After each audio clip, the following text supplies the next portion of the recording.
Jones and welcome to ChewintheCud Season 2 Episode 8. How are you, Neil? I'm very well, thanks my friend. Everything going well? Yeah, Ready not for too another bad. podcast? Well, yeah, it's 2024. I know Isn't we said it, but obviously the last one, the January one, we recorded before Christmas. So Yeah. Happy New Year, everybody! I hope you've had a good season up till now. But anyway, today our guest is Neville Loder. So good morning, Neville. Good morning. How is everyone today? Hopefully well. The sun is shining today, so that's always a positive. That's always a positive. So yes, our guest today is Neville. As we've spoken about, we want to add a few farmers to the mix this time round. So Neville has kindly agreed to come and talk to us. So thank you, Neville. That's okay. So Neville, I guess we've been blessed around here. We had Catherine come and speak to us back last summer. Yeah. And like Catherine, Neville has won the Farmers Weekly Dairy Farmer of the Year, I believe, back in 2017. Yeah, very proud of that. So you should be, you and your good wife Sue. Yeah. And so really, yeah, we thought we'd get Neville to come in and talk to us, talk a little bit about how he got in to get to where he was, and then where he's gone since then. So I guess really over to you, Neville, and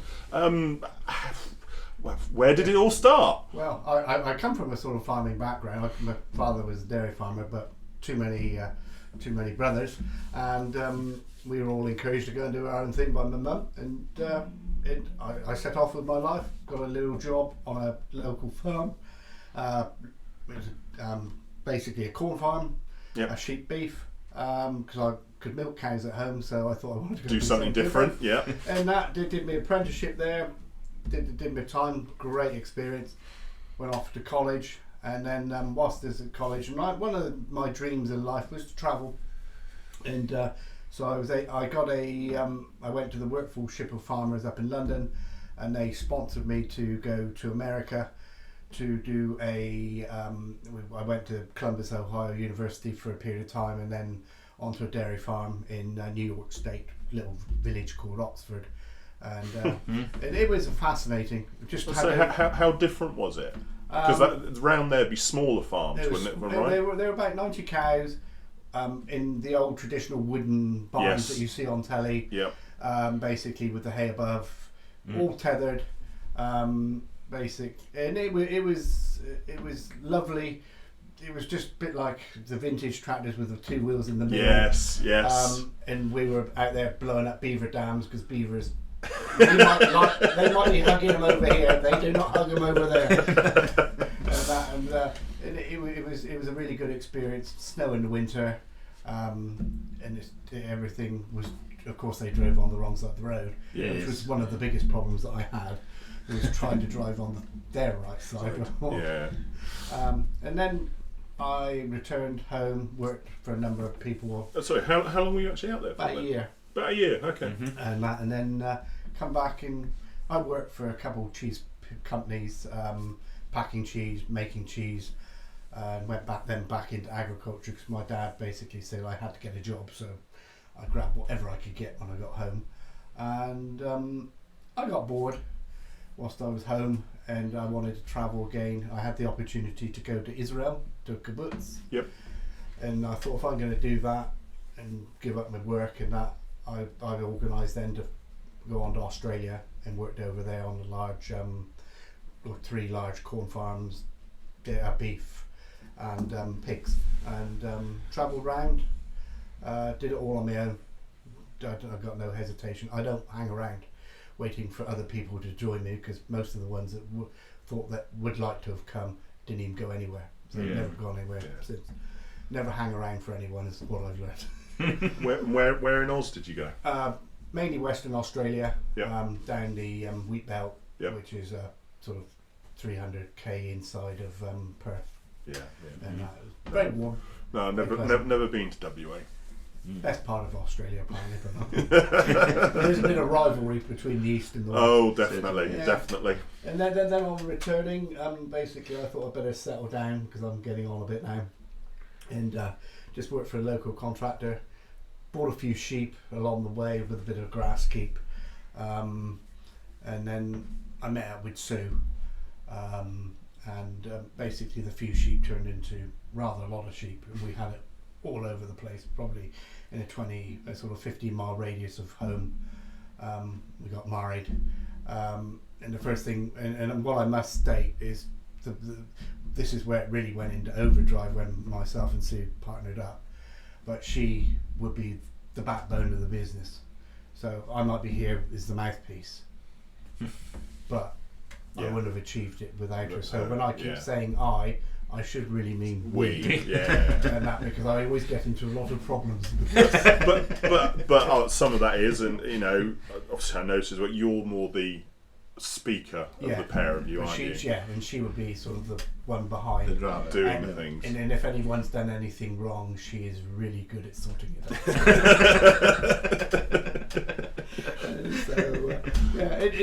So we had the sheep. I had also at this stage joined the special constabulary for Avon and Somerset, so I was a special constable for ended up being over 20 years in the special constabulary, and that was my other dream of what I would like to have done, be a police officer. So to a point I achieved it. We had when my mother died, there was a lot of family issues, and so I made the decision that, well, me and Sue made the decision that we would look to see if we could get ourselves our own farm. And I also at the same time applied for Avon and Somerset Constabulary as a full-time police officer, and somehow they both came together at the same time. I was accepted in Avon and Somerset, and also we got our first Dorset County Council farm. Is that where you are now? Yes, where I am now. Yeah. And so I thought, well, I got everything I want in life, which is the farm. I continued on as a special constable, turned down the offer of a regular police job. Sometimes I wonder why, because I could be now pensioned off. So we went on, and we sold we had about 450 sheep at the time. We sold them, bought 21 cows, and just started with 21 cows, was it? Yeah, and Sue continued with her relief milking. Even when she was pregnant, she continued working, literally, and we brought up 3 kids, and we've turned the 21 cows now into 160 spring block calving herd. It's profitable. It gives us everything we want, and I'm happy. I'm just content in some senses because I've got more than most people will ever have. Mm-hmm.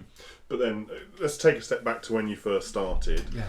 It wasn't a spring calving herd, was it? I mean, we just grabbed any cows we could get our hands on for the whatever money they were to a point, usually cheaper, and we just produced milk. The biggest problem we have with anyone starting up is cash.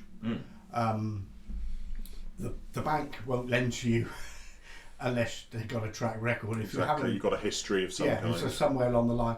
And they would lend us very little.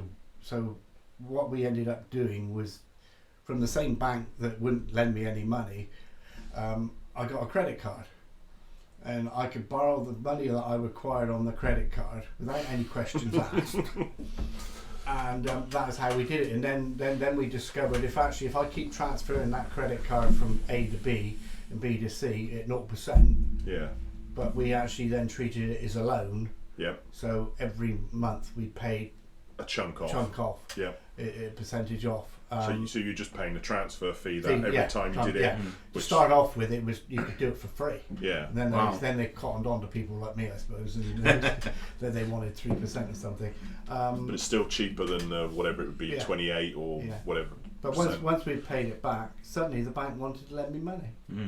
But it was the same bank that didn't ask any questions about the credit card. So.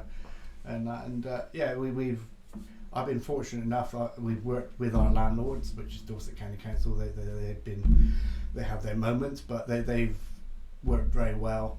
It's sort of, we've had lots of little joint ventures, and I find that's the way you've got to work with landlords. Yes, ultimately they own it. You've got to work with them, haven't you? Yeah, if they can see there's a benefit to them, and of course, if I can make a financial benefit my end, and sometimes it's a no-brainer that you've got to put a bit in, and they put a bit in. Certainly. And it's worked really well. And one of the main reasons we entered the award was I was quite I got fed up with it. Everyone that won it was someone that come home from uni to their family farm, and they just kept going. Just suddenly they were able to expand it and that, because of course they had the equity and the base was there. The base was there, but you try getting your first farm is a lot harder than Right. to just come back and take something on, and I wanted to demonstrate that fact more than anything. So who put you forward? Was it actually yourselves or was it Gerard? Gerard, yeah. So you should say that obviously Gerard, who put Catherine forward and mentioned same consultant that put you forward back in 2017, yes, Mr. Finnan. Yeah. So we owe a lot to him as well. So I mean, it's sometimes you need the support, but the consultant before him, which was Caroline, who took us on initially, till she went off with maternity leave. And she had the brunt of it, I think, because she was trying to put a round peg in a square hole for most of the time, I think. So because you say you set it with 21 cows, but what was the farm when you first took it? It was basically a 60-acre block of land, and it is a super farm because the buildings and the house sit in the middle of the block. And after I think about 3 or 4 years, the neighbouring farm was amalgamated to complete the total ring block around the farm, so we only have one road in, which is the trackway to we have no footpaths and everything. I can access it sort of 360. So it's not the biggest of farms, but it is a brilliant farm because you don't have to travel anywhere, you haven't got and nothing can get out. It's always on your property. Definitely makes a huge difference, doesn't it? I mean, land is a premium around our way because there's lots of exceptionally good farmers that are very aggressive, and so you've got to sometimes be a bit smarter about how you come by it.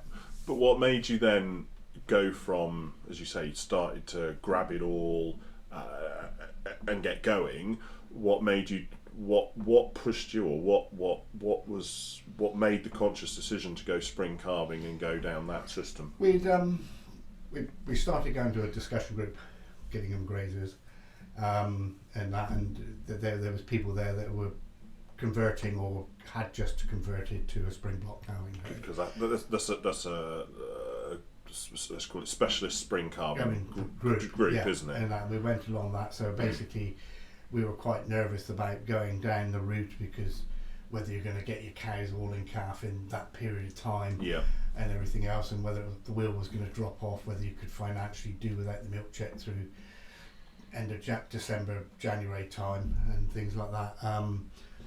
So what we did, we went to we took the low risk route of having 2 blocks, which is a spring and autumn initially. And I'm guessing the cows were just a mixture of all sorts, or had you started to go a particular way once you started? They were Frisian-y sorted cows. There were some Holsteins, and with the first cross we sort of went down route-wise was basically a British Frisian on the Holstein, so they became a bit hardier, a bit shorter. And then when we sort of really went for it, we went Jersey on everything, and myself and Catherine went over to Ireland and bought an Arctic load of cows from over in Ireland and had them shipped over here together. Crossbreds or crossbreds. They were nice crossbreds, and that I suppose was the jump off point because they were all going to calve February time. That was how we took them. I think that was the year that 2011, when we basically jumped off the cliff and went totally spring block calving, dried everything off, and there was no point of no return.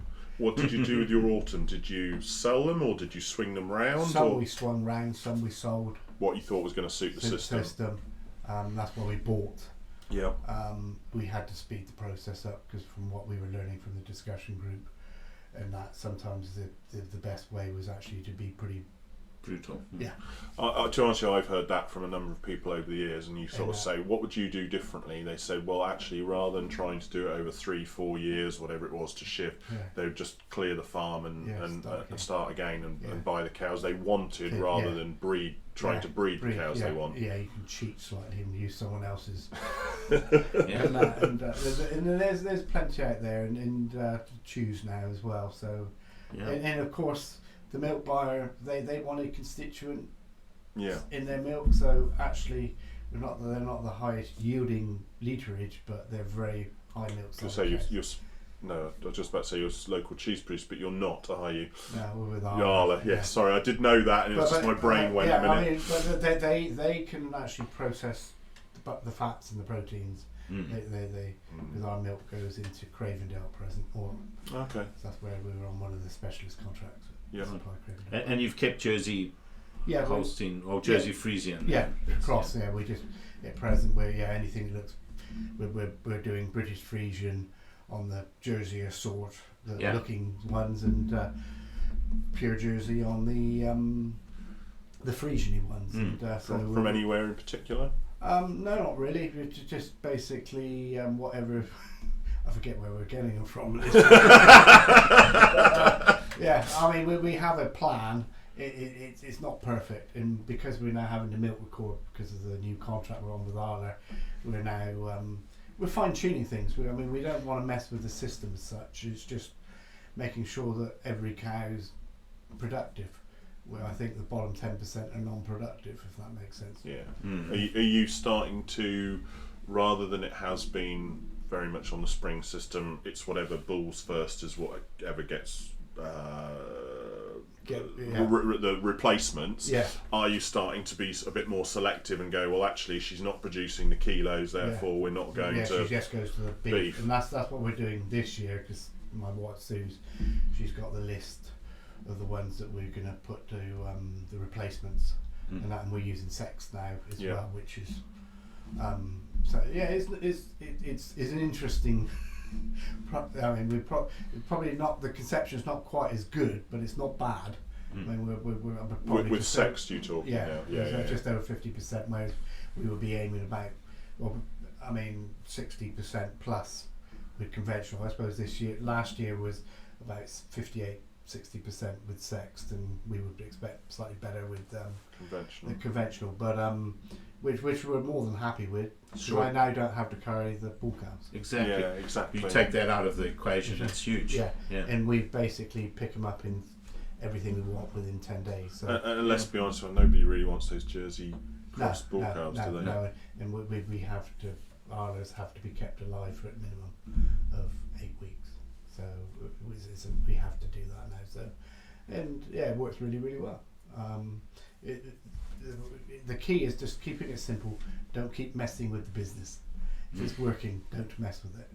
And which is very difficult because you start to get a bit bored. Because you're just doing the same thing year in, year out. Because once you've got it right, but that's why we're just tinkering with the milk solids per cow and just basically picking the best. That makes sense. And getting rid of the rub, because I don't think I can mess that up too much. And that is your cost, though. If she's not producing enough, she should. Yeah, and we've learned from dry years that if you cull out the bottom 10%, actually your milk goes up. That's right. Yeah. So basically, it doesn't make any logical sense.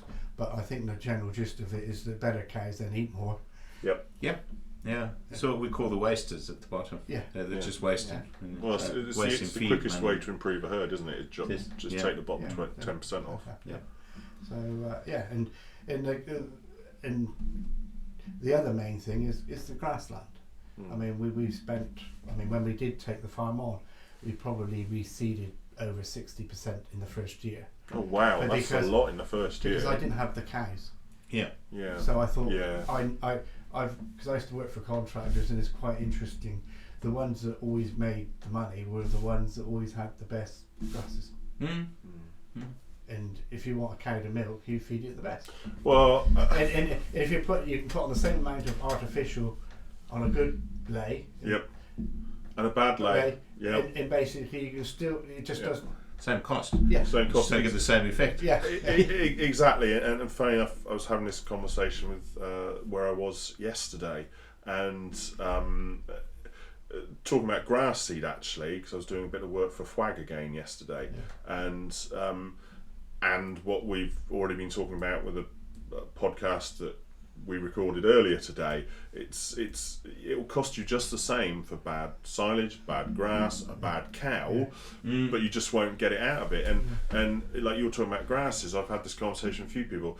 The difference in cost between a mix that's top recommended to bottom recommended is what, £5, maybe £10 an acre. Yeah. But if you sit down and work it out at what the extra energy on paper, certainly, that it's going to bring, having those better varieties of grass, and therefore how much that's worth in milk, I can't remember, I've done it a few times over the last year. The difference is massive, and yet you're arguing over the fact it's going to cost you £5-10 a bag. Okay, you could say it's 20 acres, all right, it might cost you £200, but that just magnifies up, and the return is massive. It still costs you the same amount to cultivate it. Yes. So basically, the seed is minimal. Yeah. I mean, that's the way we look at it. And you're not going to do it for another 5 years. So if you've got a rubbish one, you've got it for 5 years. And what because we measure our grass, as you know, we all do. We monitor our grass growth. Well, I'm not perfect at this job, because sometimes we forget, but we do have a pretty good idea of our best paddocks and our worst paddocks for growth, and they're usually pretty shocking grass, and you'll also see a yield difference on the day. So some paddocks you can put a cow in, the herd in, and the milk will drop. The following day you put them in somewhere else and it goes straight up. And so that's a pretty good indicator of, and that's how, I mean, and once because we're monitoring it all with basic skills, which is plate meters and just the tank readings, and that we can soon work out which ones to reseed. I know. When I came home, I was milking for a farm not far from here, and that's what I said to him. I said, every time those cows go in that field, I mean, he wasn't measuring or anything like that, that milk drops. Guarantee it every time. And eventually it was, so you say that's what got reseeded. You're still putting on the same amount of fertiliser, so it becomes, the cost of changing it actually will soon pay back. Exactly, and you say those weed grasses don't respond to the fertiliser, no matter what you put on it. When I started my career, I worked for the University of Pietermaritzburg in KwaZulu-Natal, and a professor that I worked under, Andrew knows the story, but he used to say to us that we're grass farmers who reap our product through our cows.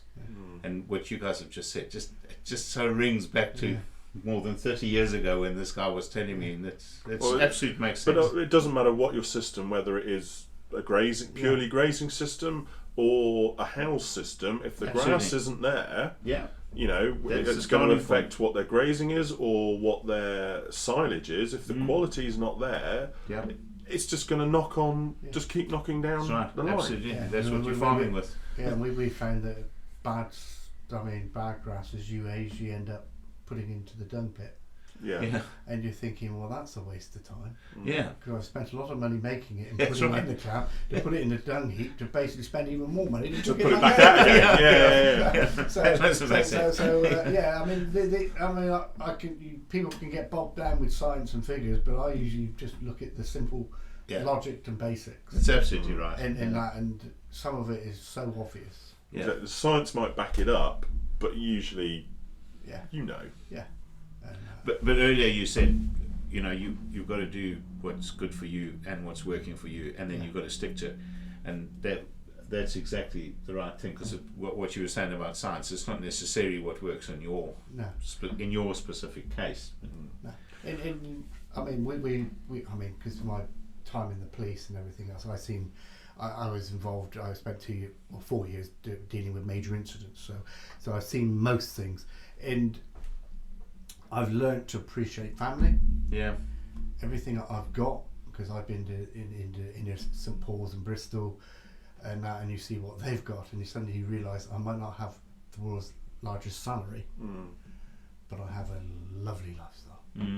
I have freedom.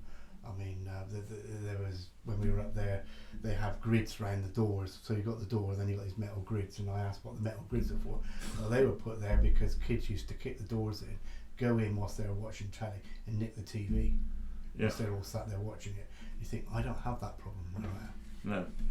And it is, and it's sometimes we lose in our industry, we lose perspective of if you can remember that the foundation of your life is your family, your friends, and everything around you, and your empire is worth nothing if you haven't got that.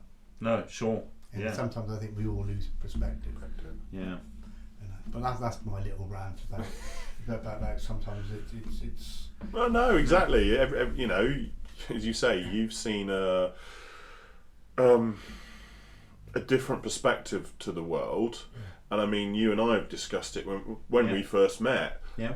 We definitely had a different perspective because you'd obviously grown up in South Africa. I'd spent 10 years living in Australia, and I mean, I guess the classic we used to talk about was the NHS, wasn't it? People, it's not perfect, but the NHS is a bloody wonderful thing, and should be celebrated for what it is. And again, it's not perfect, but you know, you used to have to pay to go and see the doctor, and you know, and all of these sorts of things. There was in Australia, it was a bit of a hybrid system, so some stuff was free, but it's still, and people don't, I think, appreciate it because that's all they've known. They've never been elsewhere, and like you're saying, in farming, people, that's all they've known. They've never been overseas, which is one thing you mentioned earlier, or they've not been in the police and seen some of the things that you've seen, and I'm sure some of them are not the pleasant.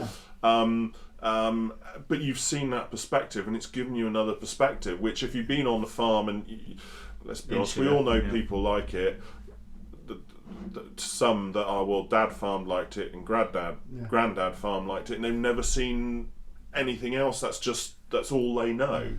I mean, I know myself, just going to college, that's one thing I liked about going to college, was every week we went on, in my third year, we went on a different farm literally every week, and you just saw something different, and if you could just pick up something on every farm different, it made that trip worthwhile. You can, people just lose focus of, and then that it sort of, to a point, that's why I wanted to do, wanted to continue doing the police work, is because it made me appreciate everything I had. And once you start appreciating it, a lot of the problems go away. Yeah. But what you said about family is vital, because I've just been on a conference where the final sort of message at the end of the conference, there were a few final messages.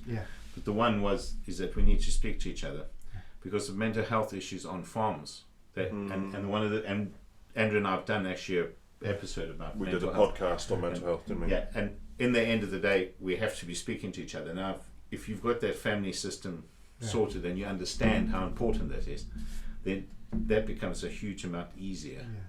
Well, yeah, I mean, let's be honest, farming can be quite a lonely thing. Let's be honest, there are some who, myself probably a little bit included, who like that, should we call it isolation most of the time. Well, if you're a tractor driver, when I used to do the tractor driver, I thought it was a mobile prison. I can imagine, I would feel the same. Sat on your own all day, 12, 14 hours a day, and I know sometimes Sue would come round and she said, "So what are you up to up there?" She said, "You're waving your arms around and you're talking to yourself." Well, no one else to talk to. But you know, there's some people like that, but still at the end of it, you still want that connection with whoever it happens to be. You need to talk to other people. You need to be able to, and it's not that easy. I can tell you a little story from the police. And, I went to a burglary scene and had this old lady. She'd been burgled and that, and and my tutor constable taught me some really invaluable things. First of all, he said, when you go there, you've got to understand you're there in your body armour and you've got your tasers and you've got all this around you, and they've never had a police officer in their house before. And you look clinical. He said, probably a bit intimidating as well. Yeah, it was quite intimidating, I suppose. I mean, what you used to before I put it on, really. Yeah. And he'd go in there, and he basically, the first things he would do was basically say, "Well, we've had a busy day, and I'm really gagging for a drink. Can I have a cup of tea? White, 1 sugar. I'm really partial to chocolate cake," he said. She did chuckle, and he said, "My biscuits are down." And I sort of asked him, I said, "Well, that was a bit forward." I said, "Well, you got to understand, she's never had someone like us come in before, but it's taken her mind off what we're here for. So she's gone off and done that." But he said, what it does do is give us a chance we'll go in the living room and we'll have a quick look around. He said, first thing you do is look at the photos. He said, well, that you can see is the daughter, brother, son, whatever. And he said, when she comes back, I'm going to point to the daughter. I said, we got a fine daughter there. How old is she or whatever? Can we get her to be down with you, sort of thing? Oh no, he wouldn't do that. Oh, What no. do? He'd come in and say, so how old is she? Has she got and because she knows the subject of her family 100%. Yeah. She would then start talking about how many kids she had, and so on. We'd sit down and we'd talk for about 10 minutes, and then he'd turn around and he'd say, right, we better get on with what we're here. And she was now calm. Yeah. And then this old one I did was, I was in a rush, and I didn't have the cup of tea initially because I did what I had to do, and she said, would I stop for a cup of tea? And I said, well, no, I've got to go on. And you know when people disappointment in faces, and I thought, well, I'll stop because she wants some reassurance, didn't she? What came out of this was quite interesting. Was I had the cup of tea and the biscuit, and she turned around and she said, you're the first person I've done for months. She said, all my family come in think because I'm old I can't do nothing. So they do everything for me. Yeah. She said it's been a privilege to make you a cup of tea. Yeah, exactly. Wow. And actually be of use to society. Yeah. And I hadn't looked at that. So sometimes you've been over generous to people. It's the perspective, isn't it? It's wrong because sometimes they still want to feel that they are needed. Yeah. It's very important. I fully agree with you because it's often you let a person, you give another person the opportunity to be kind to you. Is as good a gift as you being kind to them. Just talking to them. Yeah. Like you said, talking is one of the key things, and if you just talk and listen. Yeah. Because most people don't listen. That's right. That's the truth, isn't it? Most of us are guilty of that. You could say I was just guilty of it then because I was in myself jumping ahead thinking that's what he's going to say, but you didn't, did you? Neither on both points you didn't, and I should have just been listening. And that was one of the things that we were taught in the police.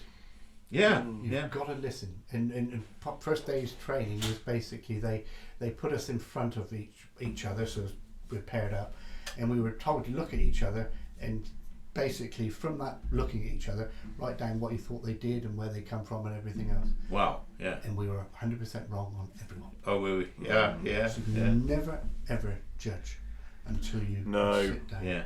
I do remember one for me very guilty one, but used to be back in Venture Scouts, so we're talking a long time ago now. Thinking about it, we were supposed to have, I think it was the local, was it Methodist or Baptist minister come and talk to us about something, and this bloke walked in, and I was there thinking, who the hell are you? He was there like DMs, jeans, whatever, thinking, I thought he's, and then it was like he was the bloke, and he was really great bloke to listen to, but as you say, it's that my initial thought was, who the hell are you? And it has never left me that I was so wrong with what my thought was to what it was. Yeah, because I mean, when you were going about mental health, we had the fortunate privilege last night to go and see Caleb up in Cheltenham. Yeah. And my daughter got some tickets, so we went off up there. And this is Caleb Cooper, we should say. And Caleb Cooper.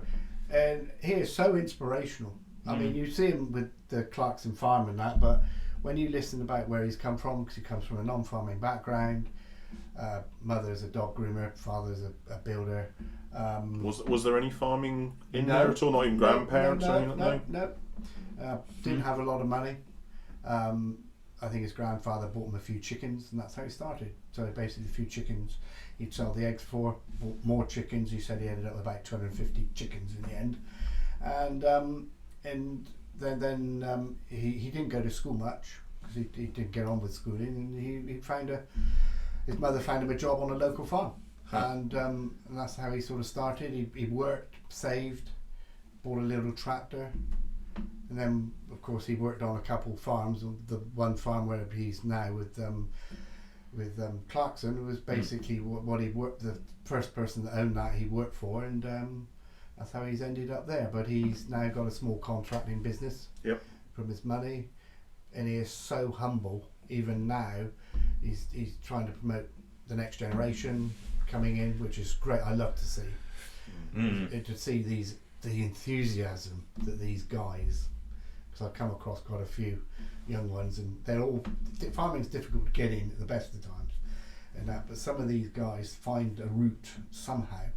Well, I guess part of why we sort of thought of yourself initially was because I've obviously heard you speak with Sue before and how you started, and I know, as you say, you came from a farming background, but there wasn't, should we say, the help to get to where you are now, and the fact that you've managed it to go from, as you say, a few sheep, and it just grew and grew and grew, and I've heard the story probably in a bit more detail of juggling credit cards and sweating to get by, and but you've managed, and then you've won Farmers Weekly Dairy Farm of the Year. So again, to me, that's another hopefully inspiration to some of these people, and as you say, the next generation, etc. But you've done that yourself, and I want to see more and more people continue to do that through the youngsters and that, and it's just their enthusiasm and ways they find around some of the problems that we can't see. As you get older, you sort of get a bit fogged with the vision of how to get around it, but they find, and they do frighten me sometimes.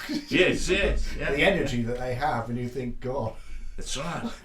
Gonna steamroller me in a minute. Are your children back on the farm now? We got 3 children. The eldest has just come back, or she's been over to New Zealand, Australia. She went with the view very similar to when I went off farm.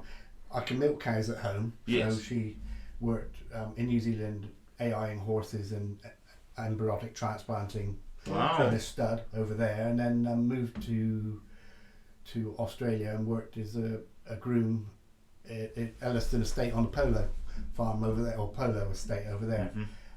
We have, cause all our kids are dyslexic, struggled and that side of things.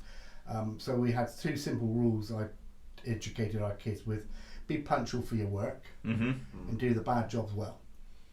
And that it works every time. If you just stick to those 2 basic rules, and she did that, particularly in Australia, did her job well. Within a week she was promoted to basically being groomed to a Pacific polo player, and spent her time over in Australia travelling around with the horses all over Australia. Oh wow, what a privilege. And so basically she was paid. What an opportunity. She's come back, and I give her a due. She sorted herself out with a job when she got rolling fleeces for a shearing gang, and applied for another job. She got the application slightly wrong for the job she's at now. She ended up applying for the job for cutting up the meat for the kennels. And she thought she was applying for a job as a groom. And when they got there to the interview, they realised what the mistake she had made, and in the chap that is employed, he said, well, you're not going to work for the hunt, you're going to come and work for me. So she's working on a dairy farm as a groom for the horses that they have there, and she's relief milking initially, but they discovered that she was actually very talented at that. So they made her a lead milker, so she sits as a team leader with they milk 400 cows, they sent her on all sorts of different courses, and I think this next week they've offered her a house, so she's moving in now, actually going to leave home and move in. So she's only 22. She's done very well, but she's just worked really hard. And the middle ones, working at a local at the Newt, which is basically a fancy big estate in the bakery department. Again, basically she does the 5 o'clock shift in the bakery department, but no one wants to do that, so she's open for you there. And then the youngest is 14, coming up 15 this weekend, and he's mad about farming.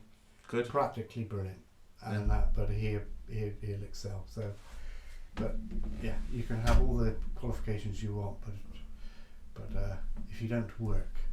No, I agree with what you've said. It's so important, especially doing the hard things well, or the difficult things well. When I was in Israel, the kibbutz I was on, they sent me they had a fiberglass factory, so all the volunteers got put into the fiberglass factory. So I was grinding hammer handles down, just grinding the ends off, and I think I did 2.5 crates in a shift. And the next day, or at the end of the week of the shifts, the guy that organised all the work placements within the kibbutz, because I could go up into the Golan Heights working on the beef ranch or in the chicken sheds or wherever. He said it takes an Israeli basically a day to do half a crate. Mm-hmm. You were doing 2.5 crates in a crate. And he said all the other departments have realised that you work. They want you. Yeah. So you can go wherever you want. Yeah. And so I went up into the Golden Heights working on the beef ranch. I bet you did. And I had all the luxury jobs.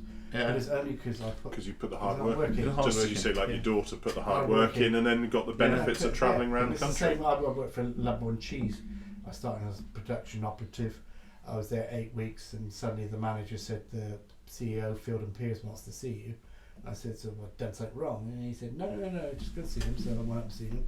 He said, we're promoting you. Mm-hmm. I said, I've only been here 8 weeks. You've got guys who've been 2-3 years. Mm-hmm. He'd been here 8 weeks and never been late. Yeah. He said, the job we're offering you is basically that you've got to come in 2 hours before them, open up, start the pasteuriser up. Get it all going. Because if you haven't done that, they don't work. Yeah, they can't. Yeah. Yeah. And so, so it just goes to show that was my first rule that my first employer taught me was punctuality. Punctuality, absolutely. Yeah. Most of the things that you've actually just mentioned, I've actually heard in a podcast done by guys, high performance podcast, and that it's amazing what you're actually saying. That's what a lot of those most successful sports people and punctuality is one of it. Yeah. It's, because it's also a sign of respect. It's just, Yeah. you get the job done because you've got all the time in the world. And Yeah. I'll always find that if I'm 5 minutes early, I've got 5 minutes to I get hate my being mind in late, order. and that one occasion, the odd occasion you are because of traffic or whatever. But to me, even if it's 2 minutes late, Yeah. I think I'm going to be 2 minutes late, and then more often than not, you're not, but you think you're going to be. I will still leave a call or message and say, apologies, I am going to be late. And I think that means nothing, but you hear from so many people that people will turn up 5 minutes late and don't even blink an eyelid at it, and it's like just basic respect. Yeah, that's right. And that's the way I run my business. Basically, I'm organised. It's planned. It's because I like to be in control. Yeah. I do not like being the business controlling me. That's one thing I've learned from the discussion group and Gerard, and that is we take into control of our direction rather than let the business direct me. Yeah. Well, on that point, because we've wandered wonderfully, don't get me wrong, but we started with you as you say, jumped off that cliff of that first spring calving, going back to that. What were your thoughts at the time? Did you think, oh my God, what have we done? Or did you, or what were the lessons? It was an initial panic, because once you put the dry cow tubes up, you know Yeah. I've got no milk or income for the next 8 weeks or whatever it was. Then you hope that the PDing was right. And in whether you're going to survive. But the first striking thing that we found when you stop milking is all your bills disappear. It's quite frightening. On how much you need to spend to keep rolling, like chemicals. The electric bill went from at the time £300 to about 50 quid. And that is all these little things that you take. So while you've not got the income, you've also not got the expenses. And then you get quite clever, because you don't order anything until February. And you won't get the bill until March. So basically, hopefully, you've got some money coming in. And the other thing when we did start up, when coming back to that, was we were quite honest with our suppliers, and it is amazing. I mean, because we explained that we aren't going to pay our bills on time, and we explained that before they sold it to us. And, so they had 2 options: they could walk away or supply us. No one walked away; they all supplied us, and we did catch up in the end. And but what was really, really interesting is apparently we still paid quicker than a lot of people. Sounds about right. But we found that when you come to talking again, negotiation and actually explaining to people your situation will get you out of a hole. You will get paid. It's just because we're going to basically have no income. January, February really kicks in. March, April. That's when we'll catch up. But if you only got to talk to people, and it gets you haven't got the hassle of them wanting to know why. They know. You've been honest with them. They've had the opportunity to say, no, I don't want to deal with you. And it takes all that pressure off of yourself, and then you can. But these are little things that we've learned. Because I didn't have the money. And it's pressure off them as well, because they know, and they're not then going, why aren't they paying me? Oh, I've got to chase them. Nobody hates chase. No. Nobody likes chasing for money because everyone feels awkward about it. They're, I'm sure, more relaxed about it as well because you've had that conversation. They know they're informed. They know what's happening. And it's the same with the landlord because we struggled at the initial to pay the rent on time. Or we pay. And so what we did is we basically went to them and said, well before the rent was due, we're going to struggle because we knew we did proper cash flows and budgets because of Gerard and Caroline. So we actually we knew where we were, and so we could actually present them with a plan before they chased me. It was all accepted and we stuck to it, and it digs you out of a big hole. But because I talked to them, I didn't have a problem. And they actually respected you because... Yeah. Whereas if you'd done nothing and then on the day it was due, you were late or had... three weeks later when they're phoning you up, what's up? And Yeah. And that's the way I got away with a lot of the things I got away with, is because I was actually open about my situation. And we still are open. It was great fun. I don't want to go back there. But I enjoyed that. Yeah. But like I said, we wouldn't have been where we were if it wasn't for Sue as well. And I must emphasise that. And there was a lot of other people along the way that helped us as well. And it's quite interesting. They were probably the same sort of people that were in the situation we were in back and on. So they weren't the ones that, I would say, some of them necessarily weren't the ones that could have helped or should have helped. These were people that just come out randomly out of the woodwork, out of no. I still can't sometimes understand why, but it's quite humbling that they've done that. But I can't return that, so that's hence why I do some of the things I do now. I can't return that favour to them. But you're paying forward. But I can pay to help someone else, and we've done that, and we still do that occasionally. Tremendous. And that gives me more of a kick than milking someone over, as one would say. But surely, it is. Farming is a great industry to be in, and there's a lot worse, and I think we don't promote it well enough. No. And we don't promote and we underestimate our own abilities as farmers and as an industry, because we're a lot more talented. Heck yes, than people give us credit for. Yeah. Well, exactly. There's still the image sometimes of the old country bumpkin, and it ain't like that anymore, or it shouldn't, or you can't afford for it to be like that anymore. It's a business, and but yes, you're right. I mean, I guess it's some of the reason we do this is hopefully, certainly one or two of them, we hope that people outside the industry will as well. So we've never tried to get too technical when we do have something technical, so people outside of farming can listen to it as well. So hopefully, like when we've done, the feed recycling one, or I know the current one, which is the environmental farmers group one, I've tried to sort of say, I hope people outside will listen to this, because actually that's, I think, a really positive story, that how they've come about and what they're doing and what they're achieving. It shows that when farmers get together, they can achieve some wonderful things. And we need to promote this to not just amongst ourselves, but outside the industry, because let's be honest, farming does get knocked quite a lot. And I think it's an easy target. Yes, exactly. Yes, always been. Yes. But there's so many even in our local area that are doing so much quietly under the radar, and that for communities or whatever, and don't brag about it. Just quietly get on with it. Do it. Yeah. But it was like listening to Caleb last night. He was his video for his song and everything else. All that's to raise money. I don't like sheep, isn't it, or something? Yeah. Well, I don't blame him on that one at all, actually. But it's all to do. He's doing that to raise money for a rabbi. Yeah. And he's set up these scholarships, bursaries, for people to go to ag college up and locally up where he is, and it is.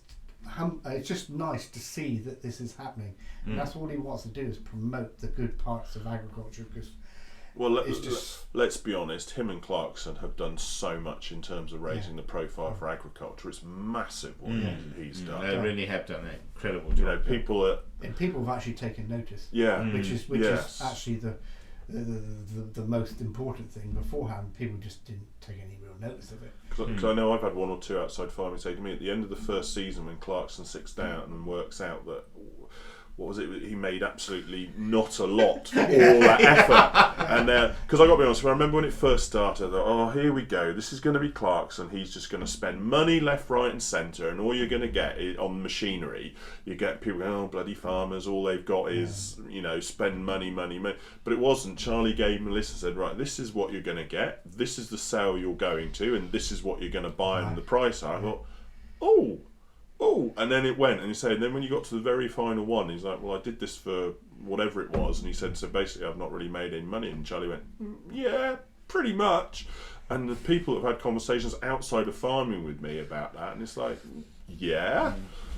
Welcome to the farming. Yeah, exactly. Yeah. You know, it's not all. I mean, you know, it's. What was it? A friend of mine used to say at college.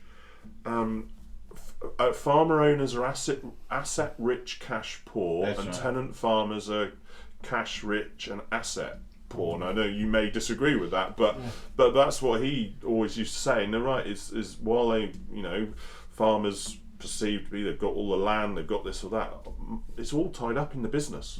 Well, assets would also be the cows, but that's what I mean. In the business, whether it's land or cows actually, or machinery, and then it can be an absolute noose around your neck when you're looking at succession, and that's a whole different ball game again. Yeah. And I've come from that as well, so it's not an easy one for a lot of people. Well, I mean, there's an asset. I remember there's a council farm came up for tender, I'm going to say 2-3 years, must be at least 3 years ago now, not a million miles away from here. And like you talk about a millstone around your neck, and the previous tenant, they'd invested rather a lot of money on technology, and to make that work, they needed collars. And where are the collars? Oh, they went with the previous tenant. So how's this supposed to work? You're expecting whoever's going to come in to pay whatever it was, £30,000 over the next 5 years, given where milk price was at the time, it was something like 20% of their potential income, or whatever it was. I can't remember the exact figures, but it was a significant amount. And then to make it work, you want them to spend another £5,000-10,000 to get the collars to make it work. I don't know what happened in the end, but they're like, well, yeah, and you're like, well, you'd be better off just saying rip it out. It's a millstone round my neck, because that's an investment in the business, and from the council's point of view, they wanted to see a return on that investment that they'd made. Yeah, and it's very, very difficult with some of these technology. We just kept ours simple. That's the one thing that we have been educated on, is keep it simple, keep it basic.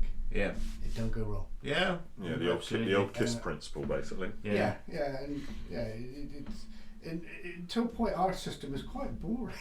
Because once it's up and running, it's nothing much to. It just replicates itself. And it's like yesterday we had a sort of annual budget meeting with all the other members of the group, and that I find fascinating, because we learn.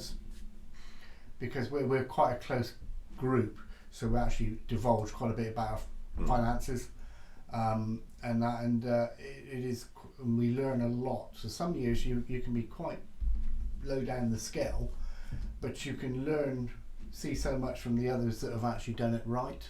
And sometimes it's not that you've done anything wrong; it's just pure circumstance. And sometimes you can get, and that when you come to communicate and talking to one another, that discussion group is so important when things are going wrong.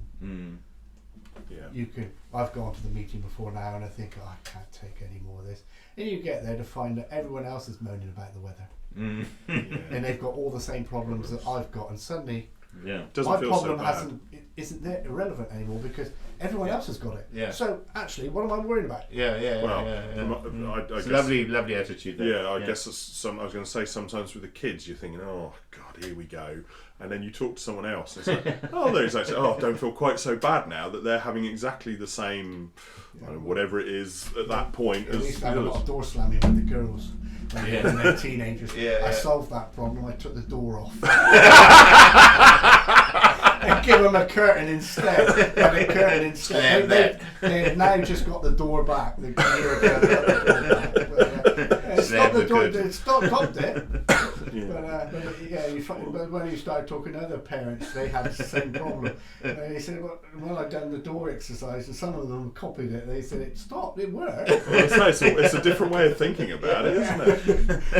And they could have it back when they learnt not to slam. Slam my door. So, but no, it is. But but there's so much intricacy within the industry now, and we're trying to please so many people, whether it be our milk buyers with their farm assurances, and the carbon the carbon side of it, with our sequestration, and all that, and it is. And a lot of the time, I'm now spending more time sat behind a computer, which I don't particularly like, rather than being outside just to satisfy people's needs. Yeah, and some of it is very important, but some of it is. But what you do wonder. But what you were saying about the agriculture industry, I've always, if you put it into context, the amount of money that the cash flow the whole sort of like amount of money that goes in, you were talking about your accounts. Yeah.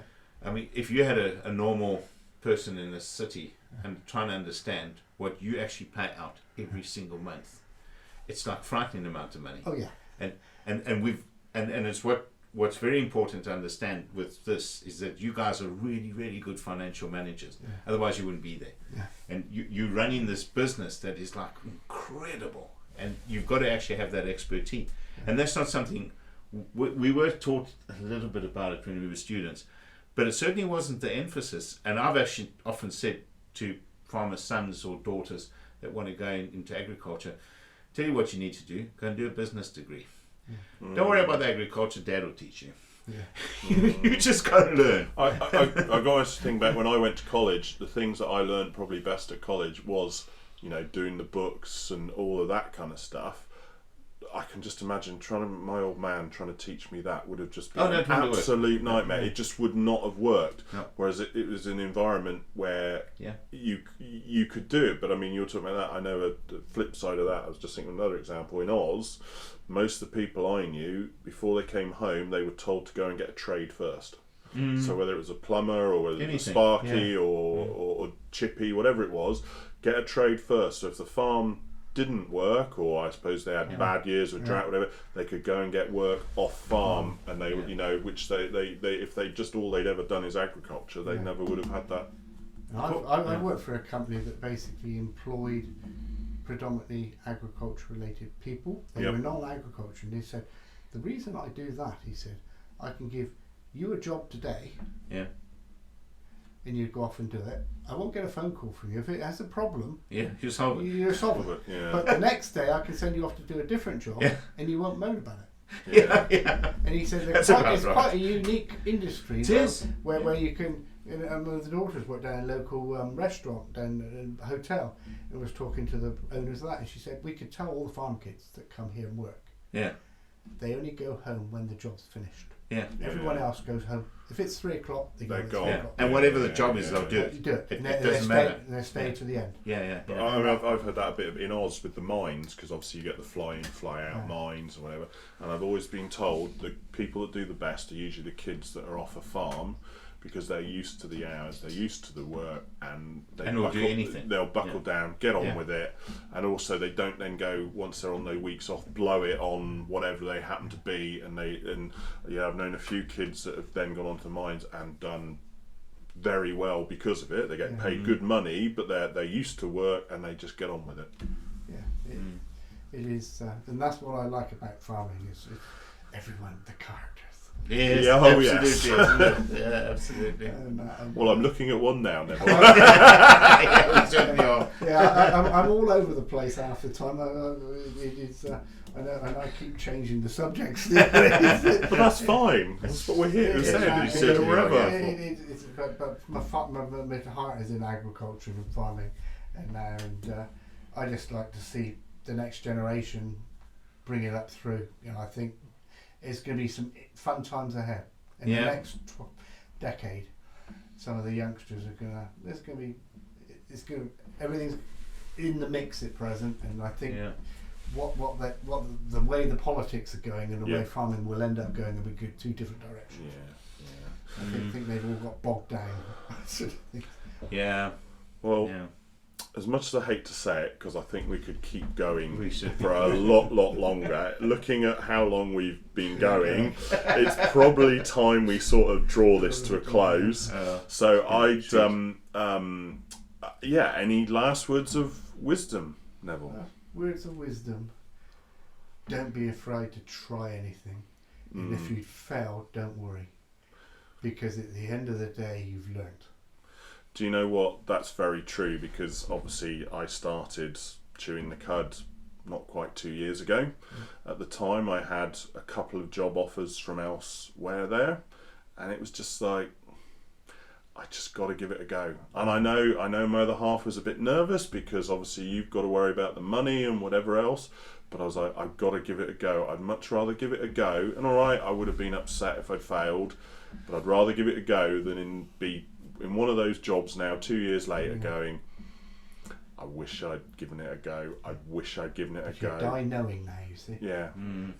I totally agree. It can be frightening sometimes, but you just got to give it a go. And you do surprise yourself what you're capable of, especially when you're up against it. And that really makes you sharpen yourself a bit. And definitely. Mine is investigate all ideas, because that's exactly what you've been sort of speaking about. Just have a look. Don't give up and try it. It's fun. Yeah, just look at it. It's fun. That's how I look at it. What have you got to lose? Nothing. Exactly. No. So many people get hung up about worrying what other people are going to think or that. When actually, most of them are quite jealous of you. Yeah. No, well, it's been brilliant. No, it has. It's been brilliant. So thank you very much, Neville. So any questions for Neville or any of our guests, obviously email us at podcast@chewinthecud.com. We're on social media, so Twitter, LinkedIn, Facebook and Instagram, so please feel welcome to follow us on there, or if you've got any messages for us, please do. But otherwise, I'd like to say thank you to Neville.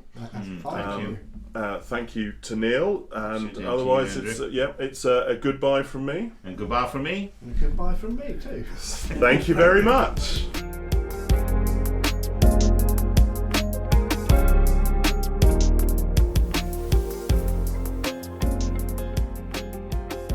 And now for the really boring bit, I'm afraid, the legal disclaimer. The information provided during this podcast has been prepared for general information purposes only and does not constitute advice.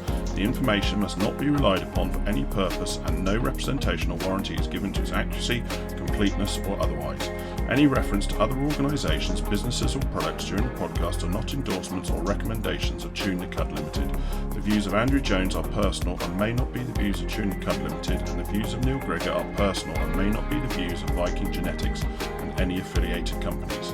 For more information on the podcast, articles and details of services offered by Chewing the Cud Limited, visit www.chewinthecud.com. Thank you and goodbye.